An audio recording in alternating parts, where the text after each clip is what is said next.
welcome back to Atheist Edge. I'm Jim, and I'm here with Lilandra, Aaron Ra's wife. We're at the protest here at the First Baptist Church of Dallas. They just showed up. Aaron is engaged in a heated conversation with believers. Go figure. What else is new? Lilandra, thanks for coming, both of you.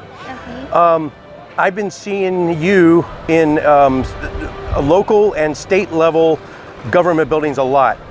Activist. What are you hoping to gain, and what are you doing at these city council meetings and such? What we show up for the most part for is to try and remind the Texas government that this is a secular nation, and to stop legislating laws that favor Christians. Mm-hmm. What in particular are you protesting when you go to these? Are some of them maybe the benediction, the invocation at the beginning of each government sanctioned event? Yes, we've been to those where city councils open with a prayer, and they don't give an equal opportunity for other citizens who aren't Christians to open with a prayer. The one we went to, we were trying to tell them that this wasn't constitutional, and they were Facebooking the whole time about us and not really even listening. Right.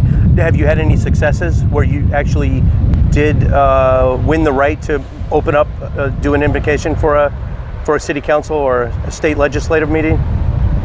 The person to talk about that to would be someone like Zachary Moore. Who he tries like the Dallas Morning News has a faith forum, and he tried to get atheists into the faith forum because we do have an opinion on faith, but they won't let us in. Right. He has succeeded a couple times up in Rowlett or Keller, I believe. I think he got to do a couple invocations. He's tried like 5 times. I think he got to a few of those, but I don't know. Yeah. So do you feel like the turnout here was good for this big of a community, or could it have been better? It could have been better. Yep. In my opinion, there are 2 or 3 large groups of non-believers in the Dallas-Fort Worth area, like 800 member groups. And I think perhaps there are a lot of people who are active, but getting the time out of your day and away from your family to stand up to the Christians who are always trying to dominate everything here is maybe a little exhausting. And maybe there's a little learned helplessness too, because we always elect the same theocrats. Right. Rick Perry. They think, what's the use, right? What's the use?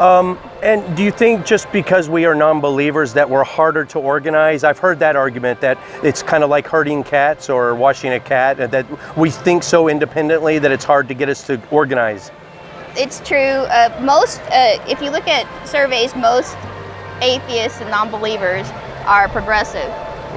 But there is a vocal minority of libertarians who don't think any kind of government is a good idea. So getting them active in opposing the theocratic government or running for office. I mean, there are libertarians who do run for office, but getting us all together politically, I mean, I don't think we should all be Democrats, but we're all definitely not going to be Republicans in the state of Texas. Yeah, I don't know too many atheist Republicans, but there is a nice chunk that lean libertarian. You're right, that's a good point. I never really thought about that. And we're like oil and water because a lot of us are progressives, and they think that government should stay out of everything, basically. Out of everything. Yeah. Yes. Okay. Well, thanks a lot for your time. Thanks for coming. All right. Thank you. Atheist Edge. Walking the edge of what some consider offensive. But your feelings don't matter here. Only facts. Edgy commentary on the dangers of doctrine, the foibles of faith, the bullshit of belief, the stupidity of superstition, and the idiocy of indoctrination. With razor-sharp wit, curiosity, and critical thought, we take an unblinking look at today's religions. We are Atheist Edge.